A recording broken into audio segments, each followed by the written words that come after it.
Friends, I welcome you to my channel. Before listening to this story, I will ask you to like and subscribe. It is not difficult for you, but it is pleasant for me. And we're starting. The last few months have been very difficult. My wife, Catherine, had an affair with a colleague, and it seems everyone in the world knew about it, but no one had the courage to say anything. I was just as guilty as everyone else. For some strange reason, I was hoping that this would just end and everything would go back to normal. Of course, it was a fantasy, because you can't go back to what it was. We were married for 19 years and had 3 children. Rob was 18 and the eldest. Catherine was pregnant when we got married. A year later, Donna was born, and the next year Darcy appeared, and I had a vasectomy. They were good guys, and until recently we had no problems with them. Needless to say, the problem with the children was caused by their mother's sloppy activities. For the past 3 years, Catherine has worked in the claims department of a large insurance company. When she started working overtime, a few nights a week, the kids and I quickly noticed it. She got a new hairstyle and went to the gym. Her underwear drawer got a little better, but I never really enjoyed it. Donna and Darcy saw her having lunch with her department head at a prestigious restaurant, but she never mentioned it. In desperation, I decided to follow her like a lovesick puppy. Her trips to motels with her lover were frequent and brazen. Although I didn't see the need for this, I still documented the times and dates of several of their meetings. As the affair dragged on, the family began to break up. All this happened without any conversation. The children were angry at their mother for cheating. The children were angry at me for not bumping into their mother, but trying to keep myself in check. I was too dumb to realize that waiting was hopeless. The family gathered only for dinner. Even then, it was an ordeal. There was practically no conversation, and when each of the children finished eating, they quietly disappeared, usually leaving the house before bedtime. John, I'm not going to tolerate this kind of attitude from children for long. If you don't do something to fix it, I will. I'll take care of it. You've been saying that for a month now. I don't know what got into them. Why did they suddenly start acting like little kids? Oh, that's not a problem. The problem was how to handle it. I think we can do it now. Are you going to let me in on this? Or is it some kind of big dark secret? There is no secret. I'm moving in with my parents tomorrow. Catherine was not happy about this news. She stopped clearing the table and sat back down with a heavy, decisive slap. What the hell are you talking about, John? You can't commute from Freckville, and I can't take care of this place and the kids on my own. How can this solve anything? Actually, Catherine, you don't have to worry about the kids. They're coming with me. I didn't expect to see furrowed eyebrows and a stiff lower lip, but in fact it was quite possible to assume. Resting her elbows on the table, my loving wife leaned forward and looked into my eyes. There's no way in the world you're leaving this house with my kids. What makes you think you can get away with such a stupid thing? That's what we decided. Catherine sighed in exasperation, got up and began to clear the table again. She was muttering to herself, but I couldn't make out anything. She tossed the last of the china into the sink and turned around. Why? Why is this happening? I think the reason is that they are tired of being embarrassed. What the hell are you talking about? It's mostly about your affair with Brian Masterson. You flaunt your infidelity to the point where the whole family knows about it. You have shown no respect for your children or for me. What? Are you going to deny it? Are you telling me that you don't spend a few days a week making love in different motels? Are you saying that I don't understand this? I decided that I didn't want to continue this conversation anymore.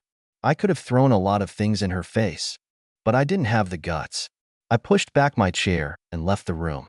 Catherine stood at the sink with her hand on her hip. I noticed a defiant expression on her face, as if she was pleased that I had mentioned her infidelity. I had the feeling that she had been teasing me all this time, so that she would have a reason to stop carrying guilt with her. A lecture was expected, which I wasn't going to listen to tonight. I had no desire to hear that I had forced her to seek solace elsewhere because I was a mediocre husband and a bad lover. Of course, I could accuse her of being a cheater and a slut, but in the end it would still be my fault. I knew Catherine and I knew that she had planned everything she was going to say in advance. My best game was not to play at all. What about your job? I'm leaving. I heard her shout my name as I walked out the door. I had no idea where the kids were. All their clothes and personal belongings were loaded into Rob's Subaru Outback. The van had traveled more than 100,000 miles, but I estimated that it had 100,000 more resources left in it. All my clothes and personal papers were in the back seat of the Jeep. When Catherine returned home, she didn't notice any of this. We all agreed that for what we couldn't take away on the first trip, we could come back later. I was sure Catherine was looking at the house when I left. There was no turning back at that moment. I decided I should call Donna. Donna always kept herself in check. Rob was the oldest and the man, but he had no problem letting Donna boss him around. "Donna, it's Dad. Are you still at home?" "No. I'm on my way to the motel now. I think it would be better if you guys find some place to stay for the night. Can you contact Rob?" "No problem. Darcy and I will stay with Betsy Cooper. I do not know what Rob is up to, but I think I can get in touch with him." "Okay. I'll meet you tomorrow at 6 in the morning at the Waffle House on Lancaster Pike. From there we can go to Frackville." "Dad, was Mom angry?" "I think so. I'll tell you about it tomorrow." "Oh, after you call Rob, maybe it would be better to turn off your phone." After checking into the Desca Motel, I turned off my cell phone. I had just finished taking a shower when there was a knock on the door. I opened it expecting to see an angry Catherine, but instead I saw Rob smiling. There weren't many motels in the city. By 7 o'clock the next morning, we were on our way to the coal regions. Catherine and I never got around to discussing my work situation. It didn't matter, because now I was unemployed. The most normal thing to do in such conditions is to hide as much cash as possible unnoticed. If I were to file for divorce, I would have to go through the asset declaration process and come up with a fair distribution. I decided to fuck it all. No one likes it when their credit goes belly up, but under the circumstances it seemed like a good idea to me. If I'm not working, the kids can qualify for a lot of grants and other benefits when it's time to go to college. I want to make sure they get everything they need, but it might not work out. Living with my parents will also cover a lot of other normal expenses. I was pretty sure that Catherine wouldn't wait long before filing for divorce. I'll probably agree to anything she demands, just to get rid of this marriage. She couldn't get much because I didn't have a job, and the kids wouldn't go with her even if they were ordered to. All I could do now was sit and wait. It was great to be back in my hometown. The last time I lived there was before I left for college. After graduation, the closest place I could get at least half a decent job was in Reading. Catherine was originally from Baltimore, so she didn't mind being just a few hours away from home. We got married before my last semester at the University of Pennsylvania. Catherine never finished because of the pregnancy. She never had the desire to learn. I think she came to get away from her parents and find a husband. Anyway, I won the marriage lottery. My prize was 3 wonderful children and a bitch as a wife. Of course, I had regrets, but I am not one of those who live in the past. I didn't know that my past would catch up with me so quickly. Since I had a lot of old friends in the area, getting a black job wasn't that hard. I hid as much money as I could so that it wouldn't fall into Catherine's hands. She's not going to make it until she starts getting divorced. All 3 guys left too. Under the circumstances, I think they felt obligated. I didn't leave Catherine because the kids wanted me to, but they seemed to feel the same way. Mom and Dad were reluctant to take money from us. I don't think they needed it. They didn't want me to feel like a slacker. Catherine called 2 weeks later and asked if I was going to pay the mortgage. I replied that I didn't. 2 weeks later, she called me and told me that her car insurance needed to be updated. I gave her the same answer. Catherine tried to start a conversation about cheating. She tried to be apologetic and sincere, but it didn't work out. I listened patiently as she explained how her friendship with Masterson began and developed into a full-fledged bed relationship. She assured me that he was just a physical attraction and nothing more. After a few minutes, she realized how ridiculous it all sounded and stopped in mid-sentence. I didn't answer. "I'm sorry, John. I don't have a good excuse for what I did. I am truly sorry." After that, she stopped calling. Perhaps my wife finally realized that the marriage could not be saved and filed for divorce. She had to pay the mortgage and the car, as well as all utilities. Of course, I had to pay these bills, but I felt that since thousands of other fatally beaten fathers avoided similar things, I could too. It was worth the risk. I signed the papers and the power of attorney for the sale of the house as soon as I received them. It was only a matter of time now. Catherine didn't ask for anything but a house. After closing the expenses and commissions, She won't get much. Rob was collecting all his college papers. Unfortunately, Rob had other pressing issues. My past is coming back to haunt me, and Rob is at the center of the problems. Dad, I have a little problem. I suppose you think I can help you. I met a girl a few weeks ago, and I really like her. At least the conversation started on a high note. Rob dated a few girls in high school, but never showed any serious interest in them. It was nice to hear him admit that he could have a potentially long-term relationship. I'm sure it's not about pollination methods. No, but I got an unexpected blow. It was the first time I met her mother, and as soon as I introduced myself, she got upset. When I left, she told Shannon she didn't want to see me anymore. She had never done this with any of Shannon's previous boyfriends. Her mother didn't give her any explanation. I think Shannon got a little mad at her mom because she finally agreed to back off, but only if you talk to her. Let me clarify. This girl's mother will let you date, but only if she talks to me first. That's the whole point. Shannon said that there had never been anything like this before. I think I'll find the time. You'll arrange everything and let me know where and when. Rob left the room with a big smile, and I sat and thought why this woman should meet with me before approving their relationship. In the evening, Rob drove us to Shannon's. It was an old house that stood next to the main street. The house was in dire need of painting, and the slate sidewalk should have been leveled long ago. Shannon was waiting at the front door and anxiously opened it when we arrived. "Hello, I'm Shannon." She was cheerful and sweet. I understood why Rob was so attracted to her. "We are very grateful to you, Mr. Rochelle. I'm really sorry to have to invite you like this, but Mom insisted. I hope you don't mind. Don't worry about it. I am sure that we will be able to settle everything as soon as possible." "Mom, Mr. Rochelle is here." My heart skipped a beat when my old high school/college sweetheart, Abigail Connor, walked into the room. "Hi, John." "Hi, Abby." The words came out of my mouth automatically. There was an awkward silence in the room, which Rob quickly broke. "Do you guys know each other?" She didn't take her eyes off me. "Your father and I went to school together." Shannon seemed happy about the new situation. "Well, that should make it easier, right? I have a fresh pot of coffee ready. I think we'll be more comfortable in the kitchen." I obediently followed her to the back of the house. When I sat down, she turned to the children. "You two should wait in the living room for a while. Turn on the TV and don't mess around. I'll call you in a few minutes." Abby went to get coffee, and I started reminiscing. We were in the fall semester of our senior year at the University of Pennsylvania. Abby and I had a fight because I didn't want to come home for Thanksgiving. She left without me. While she was away, I had fun, got drunk, and was arrested for hooliganism.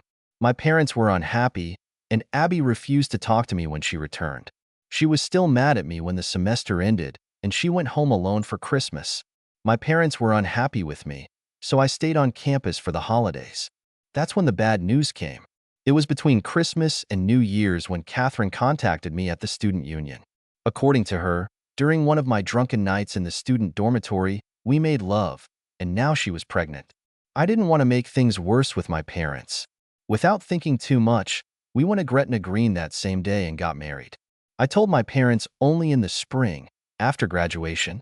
Abby found out about this marriage when she returned to school after several years of study and immediately dropped out. I don't know if she ever finished. "You're daydreaming."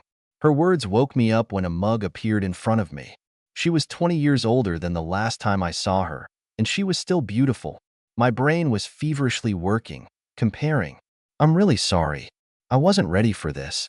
You're going to have to let my brain come to its senses before I'm worth anything." Abby was always easy to talk to, and I always felt comfortable with her. I don't even remember what we were arguing about before we broke up. It was at that moment that I realized I didn't even know her last name. Rob never mentioned Shannon's last name. It's time to break the ice. I tried to be calm and open at the same time. "Is Mr. Abby here, or are we just going to discuss this together?" She didn't smile at my pathetic attempt at a joke. "That's why I invited you. I'm not looking for anything, but I hope we can avoid problems." "What do you mean, you're not looking for anything?" "John, I've never been married. I tried to date a few guys, but nothing worked out. Most of them were not interested in an unmarried mother, and were just looking for an easy lovemaking without any conditions. I still don't understand." "Damn it, John. You're Shannon's father. Well, that's what I said. I was hoping I could tell you in a more sophisticated way, but sometimes things don't go the way we plan. Of course, I had no idea. Can I have some more coffee? Is that all? Is that all you can say? I think I understand why you told them they couldn't date anymore. Unfortunately, I think it was already too late. By the time I found out that Rob was your son, they had already established their relationship. Oh my God. You're saying that my son and my daughter are making love. I'm quite sure. I think that brothers and sisters should not love each other physically. The fresh coffee was too hot to drink. I blew on the cup, and my daughter's mother stared at me, waiting for some wise words that I didn't have.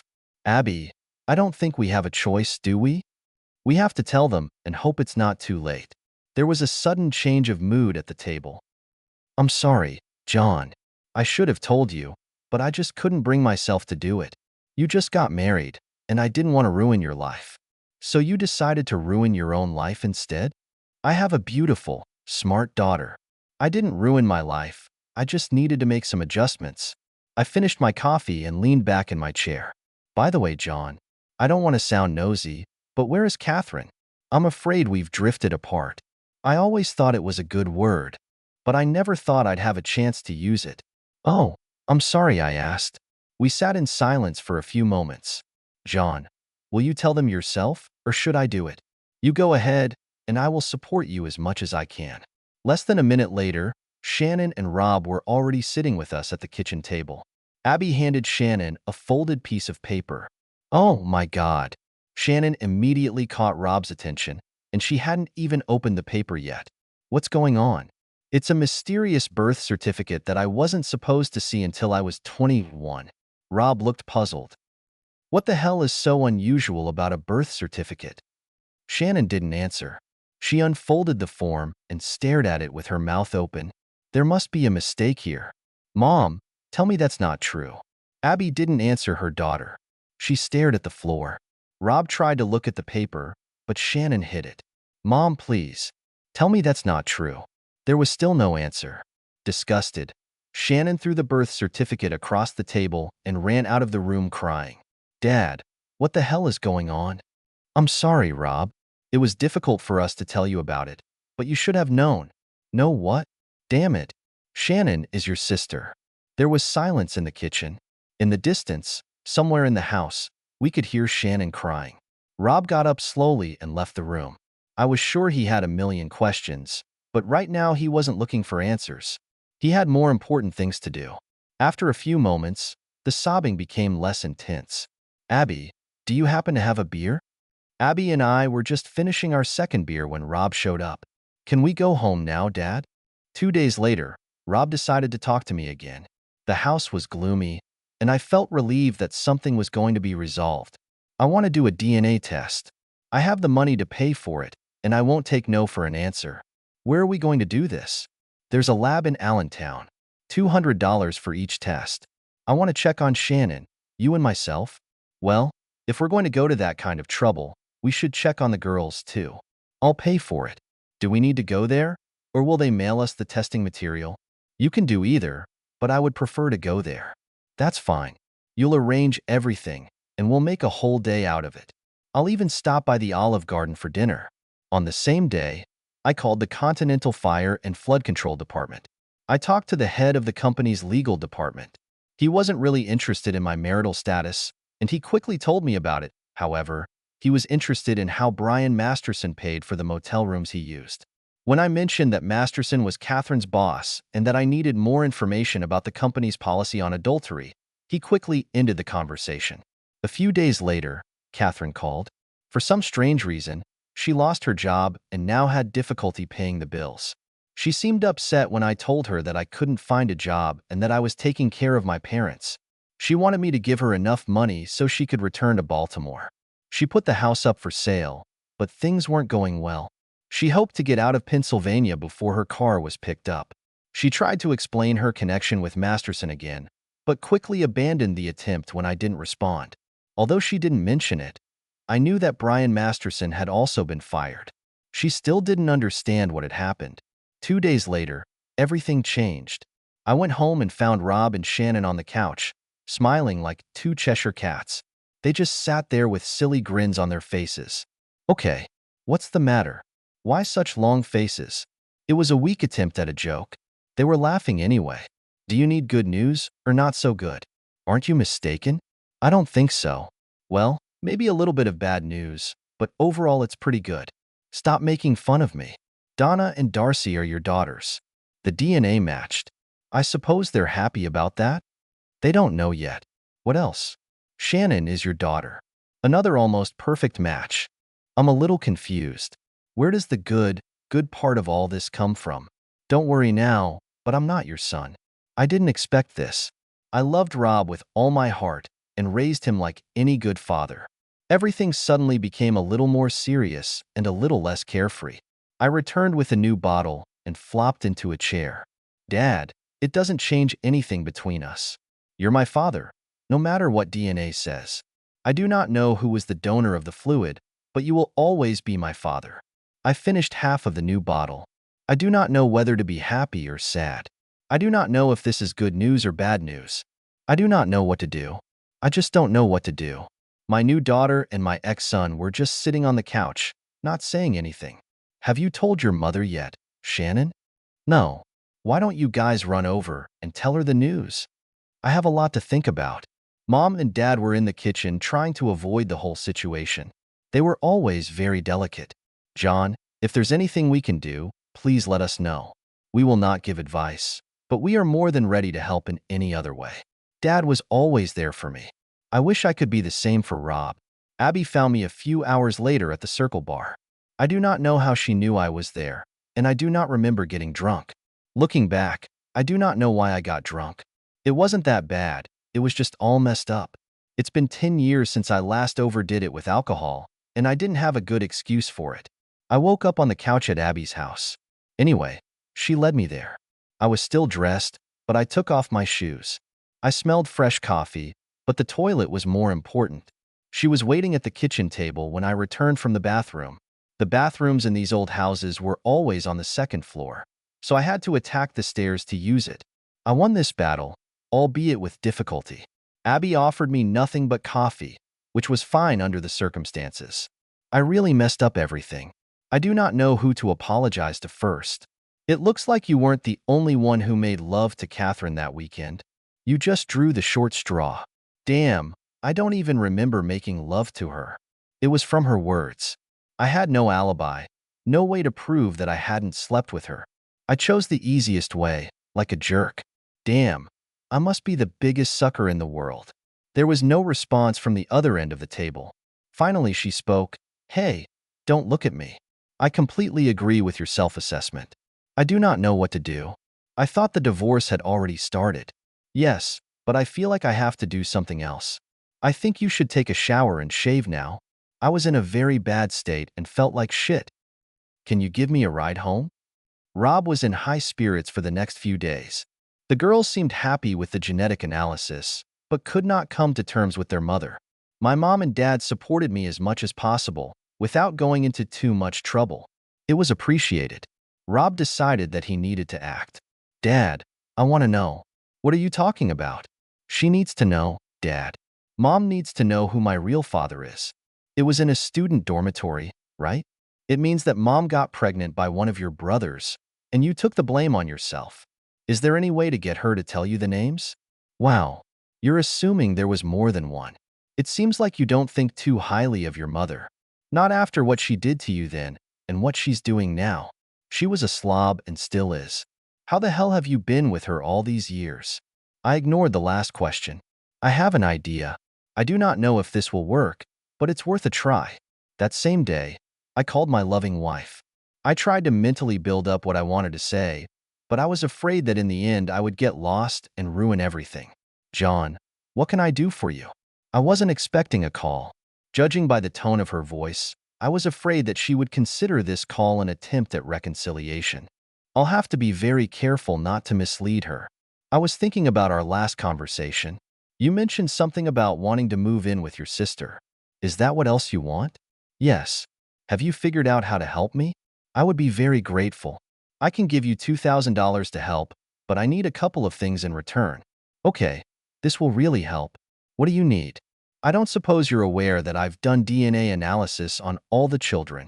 It came out of her muffled outburst that she had no idea about the tests. I'm sorry, John. I hoped it would never come up. Everything seemed so good between you and Rob. I found it interesting that she mentioned Rob, but not Darcy or Donna. What about the girls? I don't know what you're talking about, John. What about the girls? Did their DNA tests bother you? No, why would I? Her answer seemed sincere to me, and I decided not to pursue this topic any further. I would like to know the name or names of the one who is Rob's father. Tell me, and you'll get $2,000. The pause on the other end of the line turned out to be much longer than I expected. Catherine, whoever this guy is, he doesn't think highly enough of you to make an honest woman out of you. Why do you think he needs to be protected? He used you and dumped you on me. It's me who needs care, not him. Okay, good. There were 3 of them. I do not know which of them is the father. Names? Kyle Simmons, Ray Thorenson, and Philip Berger. I knew them all. 3 spoiled rich kids who felt they could get away with anything. They were all fraternity brothers who turned out to be not too loyal. Thank you, Catherine. I appreciate it. What else do you need, John? If you're not going to stay in the house and you can't sell it, can I take it? Oh my God, yes. I can't sell it, and more than anything, I'd like to give it to you. Even if I find a buyer, I won't get enough from the deal to pay the real estate commission. You'll get it as soon as I leave. I'll sign all the papers. John, I have a small request too. What is it, Catherine? Is there any way you can arrange for me and the children to meet?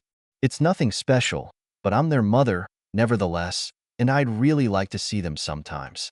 I'm sure I can arrange something. 2 days later, Catherine got her $2,000, and I got the title to the house and the mortgage. Rob learned from me about possible fluid donors. DNA information was a bit more complicated, but not impossible. Ray Thorenson was a high school teacher in Altoona. All government employees had to have their DNA on file. These files were not available to the general public, but Rob had no trouble figuring out how to get what he needed. Ray Thorenson was not Rob's father. Philip Berger was a guest of the Ohio State Penitentiary System. Phil seemed to like young girls. Girls who, according to the state, should not sleep with men old enough to be their fathers. It's not for me to judge, but I was glad that Philip's whereabouts were known. Of course, all the data on Philip is in the database. I do not know how Rob got access to this, but it eventually turned out that Phil was not Rob's father. If Catherine was being honest with me, it meant Kyle Simmons had to be the only one. The search continued. Seymour Schlamp and I went to high school together. Seymour studied at Dickerson and received his law degree when I enrolled at the University of Pennsylvania. Seymour and the law were not a marriage made in heaven. He was not the most direct arrow in the quiver. In fact, he was, to put it mildly, mean. However, he was an ideal candidate for our project. Using Nittany Lions alumni news and fraternity web pages, we found Lieutenant Colonel Simmons at Andrews Air Force Base in Maryland. Kyle was a big shot at ROTC in college, and it turned out that he made a career out of it. Abby had a cousin in the Pennsylvania National Guard who was able to get Kyle's DNA record. Everything was confirmed. By the end of the week, Catherine was no longer at home.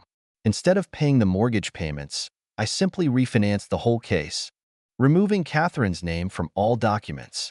I went back to the house, but the kids wanted to stay in Freckville until the end of the school year. Rob wanted to stay so he could be with Shannon. I think I wanted to be with Abby, but there were issues that needed to be resolved. I was amazed at the poor work of Catherine's lawyer. It would be very easy for him to determine that I did not quit my job, but just took a vacation. It turned out that he had never checked. I got the impression that he filled out a divorce form that he downloaded from the internet. There were still a few months left before the final decision, but I did not expect any problems. The worst thing about my return to work is that it's a loss of grants for Rob. The good part was that I would be able to pay my tuition or get a loan. Abby worked in an office that paid for the services of doctors. It was a 9-to-5 job, 5 days a week. I started spending all my weekends in Freckville. Rob and Shannon got along great with one small drawback. Shannon spent a lot of time with Darcy and Donna. It was mostly shopping, but Rob wasn't thrilled to share her time. Abby and I found it funny in a good way. For some reason, Abby and I acted more like friends than ex-lovers.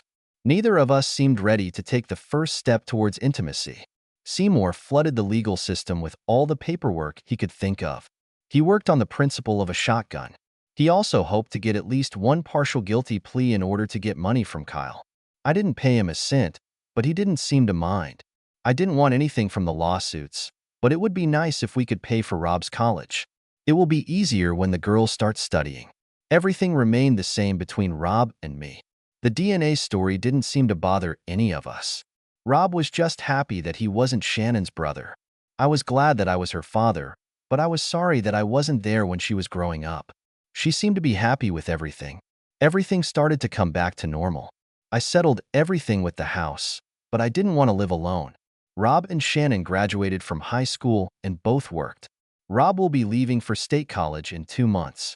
Shannon was about to start a 2-year program at Reading Area Community College in some area of medical administration. Catherine called from Baltimore. The relationship between her and her parents was not going well. She lived with her sister and couldn't afford to get her own place. She had trouble getting a job because of poor references from her last employer. She regretted everything and wished she could turn it around. She hoped that I could forgive her. Although forgiveness on my part was out of the question, she was glad to hear that the girls were planning a trip to Baltimore to see her. The conversation ended on a high note. By the end of the summer, my life began to improve. The divorce was final, and there were no conditions. Kyle Simmons acknowledged Rob's paternity on the advice of his lawyer. Instead of a monetary settlement, it was decided that Kyle would pay all of Rob's college expenses for 4 years. Kyle also paid Seymour's fees. To make matters worse for Kyle, his wife filed for divorce, which included her entitlement to 49% of Kyle's upcoming pension. Using simple math, she determined that Rob was conceived just 4 weeks before their wedding. Coupled with several other indiscretions over the years, it turned out to be the straw that broke the camel's back. The biggest surprise was the appearance of Abby. It was too late for dinner, but it was fine for a bottle of wine. She didn't say anything until we were comfortable. "John, I need a favor." I liked the way she started the conversation because I felt obligated to her and wanted to do something for her. In a few weeks, Shannon will start classes at the RAC, and I'm not thrilled with her trips, especially in winter through the mountains. I was wondering, is it okay if she stays here with you? Of course. The girls are coming back, and I think they'll all get along just fine. There is another problem. We've never been apart before, and I'm hesitant to leave her alone. She won't be alone. I'll be here, and so will the girls. I could tell by the look on her face that I had said something wrong. I'm sorry, Abby. That was probably the wrong answer. I see that you expected something else. Please explain. I swear, John Rochelle, you're the dumbest person I know. I'm not going to let you off the hook again. I'm going to sit here until you figure it out. Give me some more wine. Well, it took me a full 5 seconds to figure out what was going on. Before I finished pouring her wine, I was already grinning from ear to ear. The epilogue. Well, everything turned out as it should. Rob is doing well at the University of Pennsylvania and returns home at every opportunity. Shannon has excellent grades at RACC, and she will graduate 6 months early. Donna was accepted to James Madison University in Virginia with a good scholarship. Darcy hasn't decided on college yet. Abby, Mrs. Rochelle, has a nice little medical practice designed for 3 counties. She hopes that Shannon will be ready to replace her when the baby is born. As the famous English writer says, life goes on.